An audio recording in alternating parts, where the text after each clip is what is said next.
Jenny, a gin farmer. I was just going to say we'll get cracking, but I'm just being brought a coffee by my husband. Isn't that nice? That is very kind. Without any asking. I did ask, okay? It was definitely with an asking. That's great. Now, sugar, yeah, there we go. Thank you very much, my man. No bother. That will be it for now. He's off. Welcome to Blether Together from Farmstrong Scotland. I'm Sarah Stephen. Thanks for being with us. Our chat this time is with Jenny McKerr. She's from South Lanarkshire and she calls herself, I love this, a gin farmer. We knew we had to diversify, but we had no money to get started. We'd just got into our gin at the time. It'd be 9 years ago. And I said, I really fancy making that. I think I could do it. And the more I spoke about it to friends and family, they could see I was really enthusiastic. Jenny and her husband Stephen and 3 young daughters stayed in a caravan on site for 3 years, chasing their dream of becoming farmers. We'd put this caravan and we'd put straw bales up the back of it just to insulate it and, keep a bit of heat in. And then, of course, back end of winter, you're getting into spring and we'd ran out of straw for the cattle. So a wee bit of light came in the kitchen window. I'm going, he's took one of the bales for the cattle, and then the insulation started disappearing. But it's not all work and no play. As a mum of 3 girls, Jenny talks about the importance of prioritising family time. It's me that will take a step back and say, right, we're needing some time off. Because I don't want the kids growing up thinking, oh, mum and dad just worked all the time.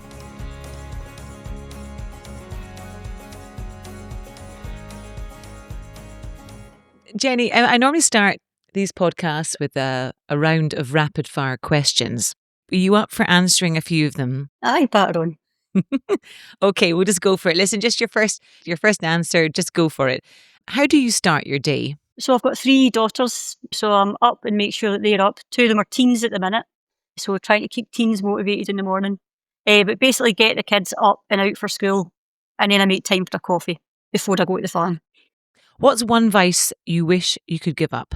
Oh, eating the wrong things when I'm stressed. Like the lambing diet's ridiculous. Coffee and Kit Kats to keep you going. I bet. Yeah, lambing. Yeah, I bet you don't get those meals during lambing time. What's one thing people don't know about you? I was vegetarian for 8 years. What are 3 words to describe living in South Lanarkshire? Community, challenging, and fun. What's your pet peeve? Pet peeve. We can come back to that. Have a wee think about it. What's the one thing you wish you knew at age 19? Just to ask. Just ask the question. Don't shy away from it. Just if you want to do something, chase it. What's something you don't want to be doing in 10 years? Oh.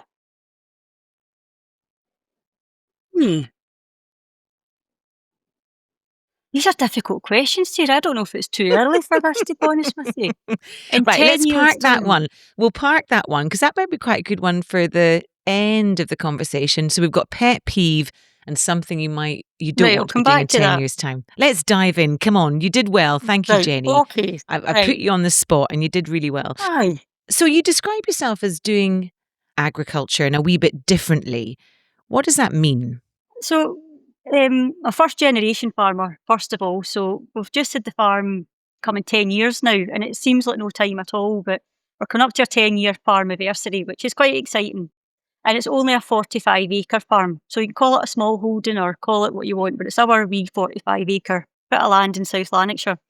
And it's our opportunity. When we bought it, it was a big risk because it didn't really have a house. We'd done the whole move the family into the caravan, carry on and start from scratch. And we didn't start farming with a big view of, having a distillery and a farm shop and doing experiences. We just wanted to produce good lamb and good beef. I was in the meat industry at the time, and that was the whole goal, was get some acres and put on good livestock and produce native meat. And the amount of comments we got about, you'll never make that work, 45 acres, that's just not going to do. But things evolve, and after a year of putting our life savings into feeding and bedding cattle and sheep, we realised quite quickly we had to do something different. We soon realised we're going to have to generate some income fairly quickly. to sustain our cattle while they're growing. Well, sorry, Jenny, was that a joint dream? The beef and sheep, definitely. We always said, if we don't have a farm by the time we're 40, we'll move to New Zealand.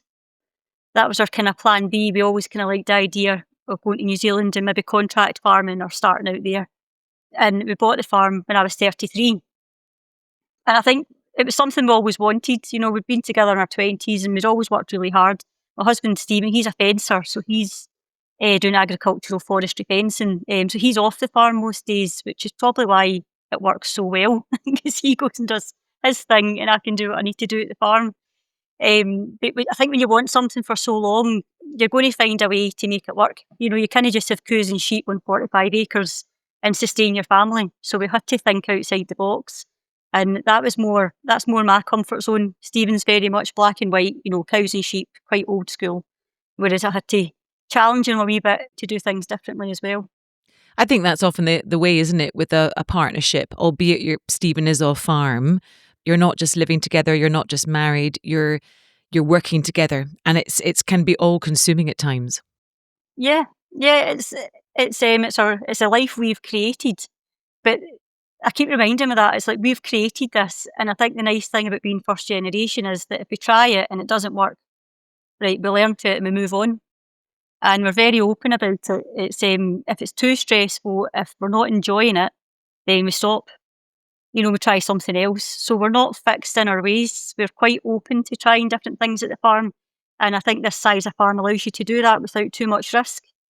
I'm just thinking back to those early days. You're in a caravan, you've got the 3 girls. I can only imagine there were some tough days. What were those initial days like? I mean, practically and just getting to grips with everything, but also, you know, what were the major wobbles? Or were there any major wobbles, and what were they? We spent all our money and borrowed as much as we could to buy the farm.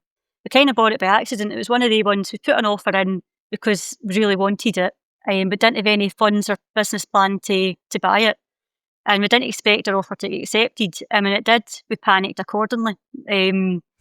So we had to learn really quick about commercial mortgages and create this business plan. And it was all based around quality beef. But I suppose some of the early day challenges was I was pregnant when we bought the farm. So I brought a newborn back into the caravan. And it was the funniest thing. We'd put this caravan and we'd put straw bales up the back of it, just to insulate it and, you know, keep a bit of heat in because the floors were quite cold.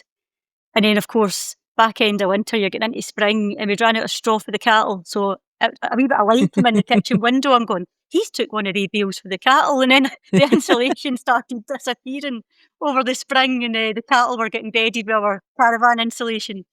But you just made it work, and what an adventure. Like, honestly, you look at it and you're like, we had nothing to our names, but we had our own wee place. We could go outside, feed our cows and our sheep. I was on maternity at the time with Corey, so I could spend time with my family that I'd never had before. It was my third maternity, and I was able to be at home a wee bit longer.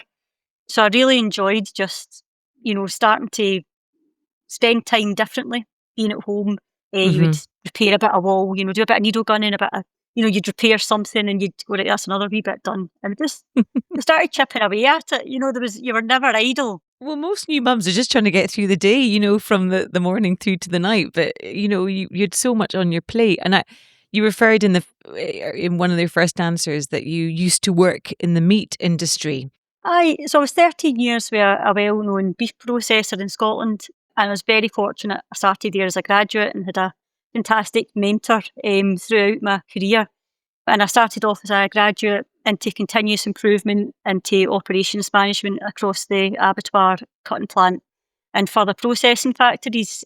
It was dealing with people, processes, product, and there was a real great pride there of how you handled Scotch beef as well. So that was my background career, and I absolutely loved my time in the meat industry. It was similar to farming. It's a tight network and there's a lot of pride in that industry as well. So I had a really good start to my career, and it gave me a lot of, almost like a toolkit, like when it came to continuous improvement about business efficiency, and it gave me a real drive when it came to business operations. So when you take on a really run-down, derelict farm, it was quite interesting because there were a lot of frustrations with how inefficient the place was.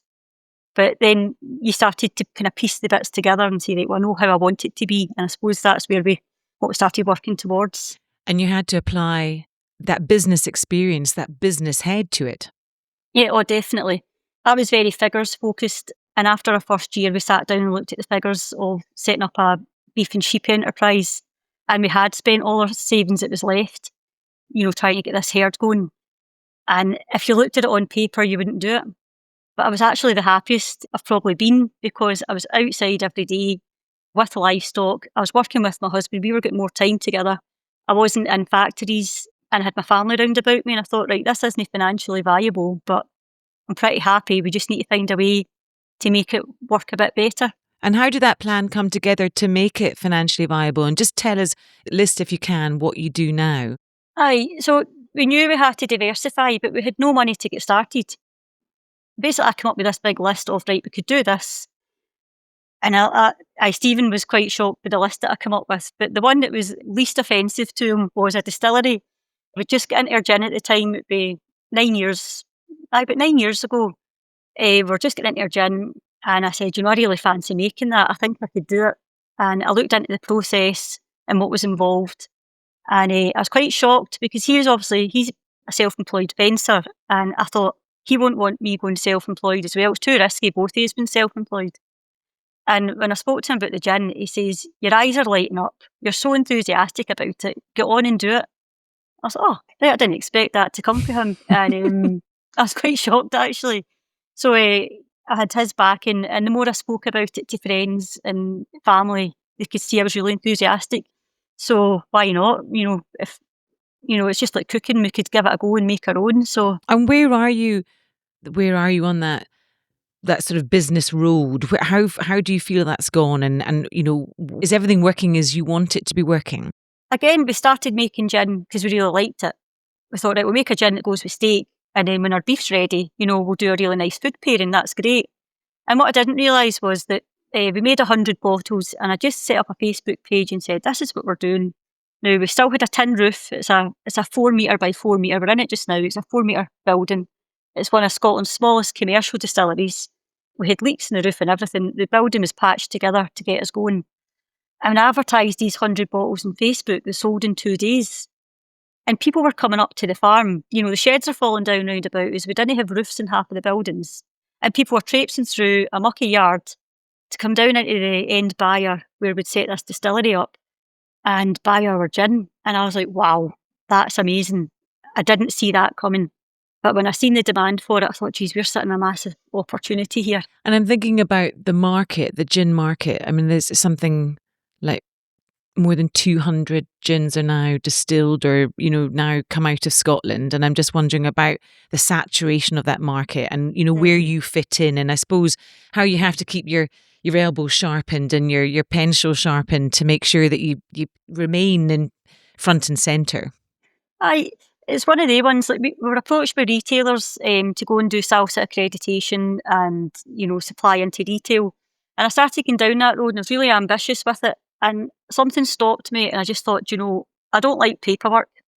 It's turned my wee dream job into something I don't like. Mm-hmm. And I was also devaluing my product and not making as much margin. I was basically giving it away to retail potentially. So I declined their offer. And it was at that point, probably 7 years ago, I decided our business model is going to be direct to consumer. Because on the farm, we need to engage with consumers, hear what they like. We need the feedback on our product. So for a business our size, it made sense for us to sell direct. So we set up an online gin shop so we could post around the UK. We do gin tastings on site. And, the gin market, the whole distilling side of things isn't great just now in Scotland. And there's been people getting out of it. But because it's just one side of our business, it complements everything else that we do. So we're not solely reliant on it. So first generation farmer, a husband who works off farm, 3 daughters at that age where they're probably deciding what they're about to, go to next. I don't think they could have a better role model. You're obviously leading the way. And I just wonder how that you being first generation and what happens next and how you see it going forward. I keep saying to my husband, I keep saying to Stephen, I go, this is our dream. It's what we want to do. And I'm very mindful about that because I don't want to set any expectation that, this is what the kids must do, because we've had the freedom to come into the place and make it our own. So they can set out their own path as well. I remember I was at Auchincruive and there was maybe 20 in the class, me and another girl who's unfortunately landed with me for the rest of her life. I think we're still best friends now. So we've been all through college and doing life together, and she's some girl. But anyway, there's only me and her and the rest were guys, and everybody in that class had a farm. And I thought, geez, they are so lucky, studying agriculture together. I thought, these guys are so lucky. Everybody's going to go home and work. But looking back, it was actually a blessing that I didn't have a farm, because I didn't have that expectation to go back and do what the generations before me did. That's how we'll probably approach things completely different. We can't just farm, we need to be slightly different and more engaged with our consumers. It's a really strong theme when we have conversations on Farmstrong just about that generational issue and succession issue, and what has gone before and what's going to come down the road as well for many people. Aye. So for our girls, they can go and make their own paths, and me and Stephen will work away quietly at the farm and just keep doing what we're doing and doing what we enjoy. And if at some point they want to be part of it, that's great. And if they don't, that's fine as well. If you're enjoying this episode of Blether Together, here are a few things you can do to help us out and to keep us growing into the future. First of all, share the podcast with friends or family you think might be interested. Word of mouth is the best tool for us to reach new listeners.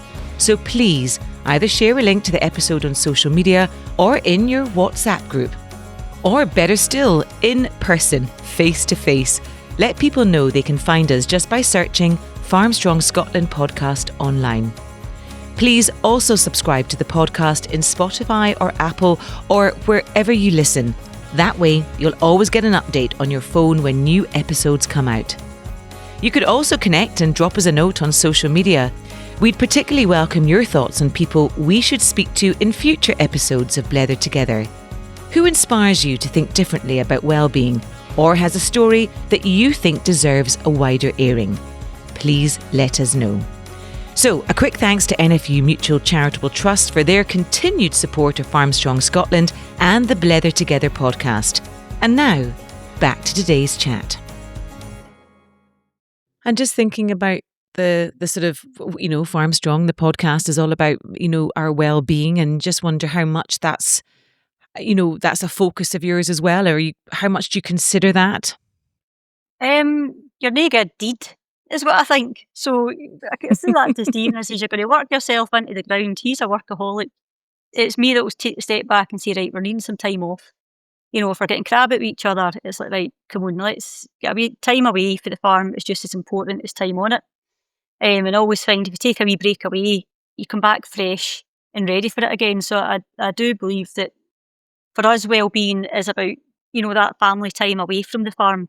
Because I don't want the kids growing up thinking, oh, mum and dad just worked all the time. Yeah, I think it's one of those things, isn't it? The guilt that we carry when you work together, and it's all consuming. I spoke about that consumption earlier on, just that you feel guilty when you're not working.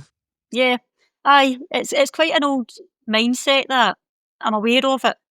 But I think there's nothing better than coming back with a clear head and you're fresh again and your energy back. Because you do need energy to keep all the plates spinning and to entertain guests and keep everybody happy, make sure they're having positive experiences at the farm. You can't do that if you're empty. I've got a lot of support about me. I think that's what's quite nice is I've got a good circle of people that are very supportive, and I don't think I'd be able to do what I do without them. So I think just being able to be open and honest and having people that will tell you if you've got an ugly baby is what you need. Especially when you're trying a lot of different things, and it's good to have that honesty with a group of people as well. Do you keep good habits in terms of, this is when I start work, this is when I finish, and these are the things that I'll do every day to sort of clear my head and make myself feel better?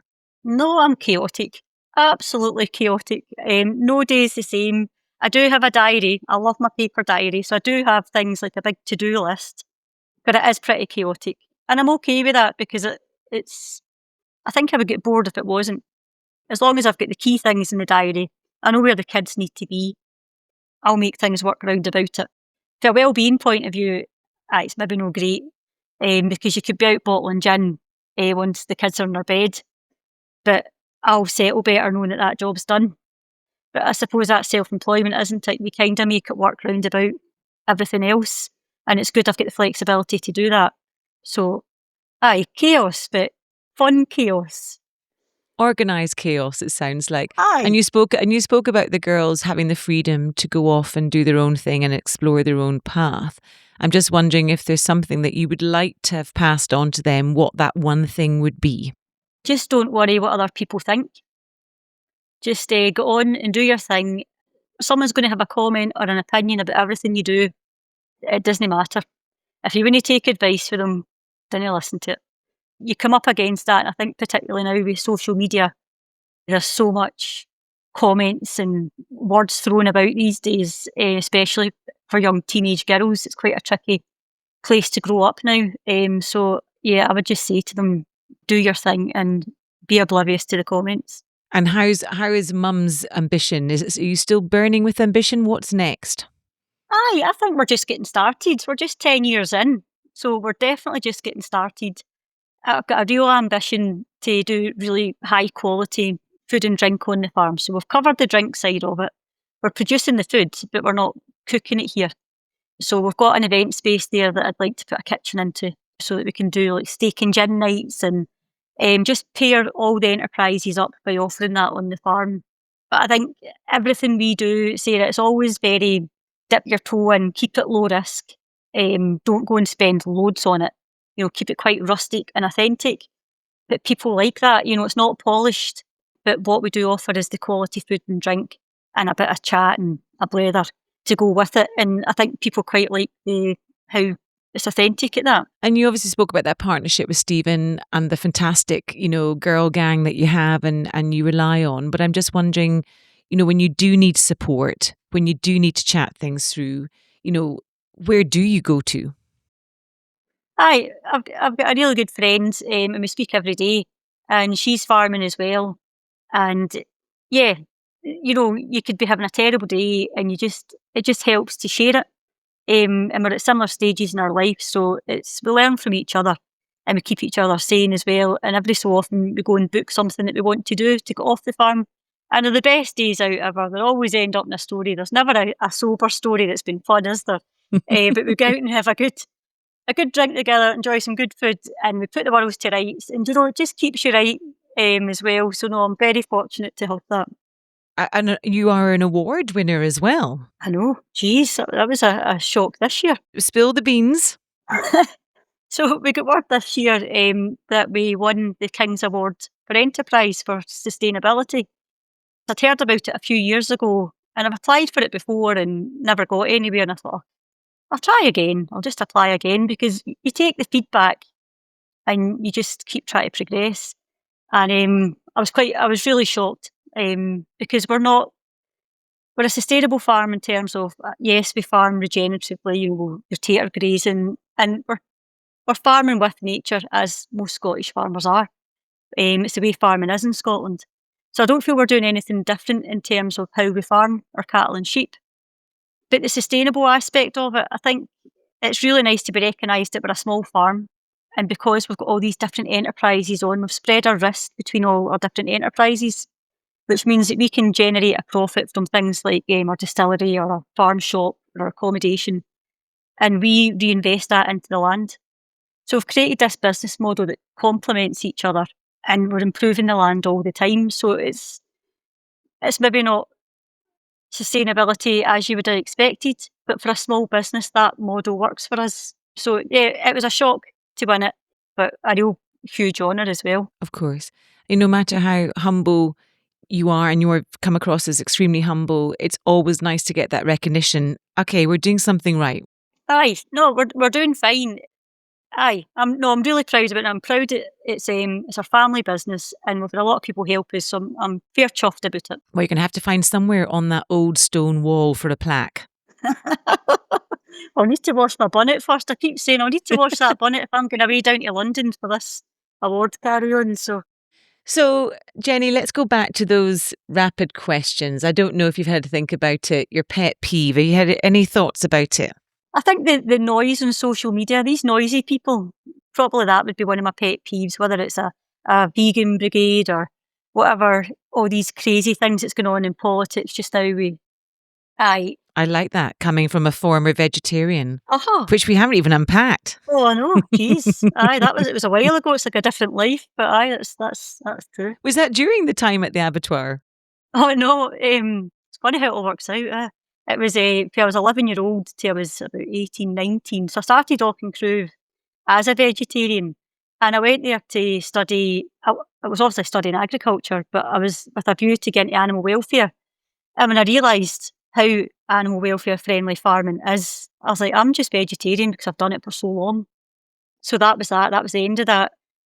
I think there's nothing stronger than a former vegetarian managing an abattoir, because it's such a respectful process. You know, for the welfare, Absolutely.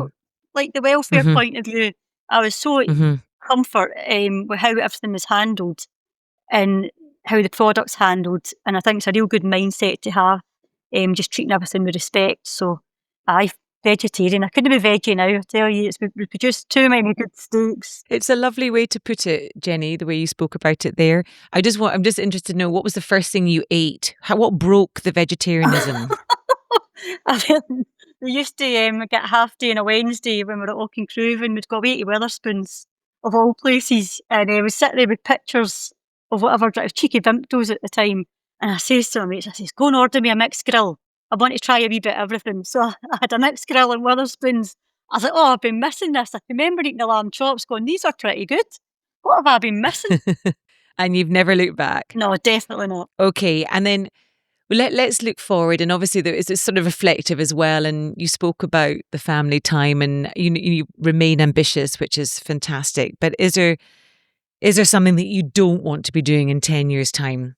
Like, we've got 2 holiday lets just now, and I suppose the farm accommodation is something that pays our debt, but it's maybe not something I want to be doing forever, because we got the farm for a quieter life, and I've made it quite a busy place. So it's not what we originally expected to do with the farm, but right now it works because it's paying our debt and it's letting us live and plan for the future. So, while you've got that graft in you, like for us, we're young enough to now, I know I still only feel 20, but still feel young enough to put a good shift in to get on our feet. But I think longer term, I might not want to be cleaning hot tubs and, doing stuff like that. So that's maybe one that will disappear in the future. Maybe one of the girls will take on that responsibility. Yeah, take that. Maybe.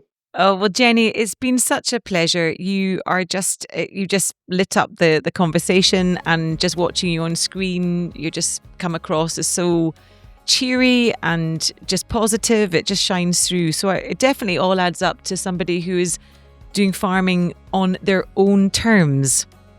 That's grand. I don't think we could do it any other way, so that's grand. It's been a pleasure. It's lovely to meet you.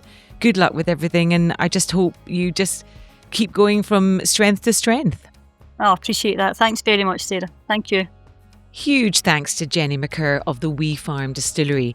There are links to her farm shop and distillery in the show notes. Find Farmstrong Scotland online, farmstrongscotland.org.uk. The How's It Going tool is a brilliant, easy access way to think about your mental well-being and what you might be able to do to find help if you need it. See you next time.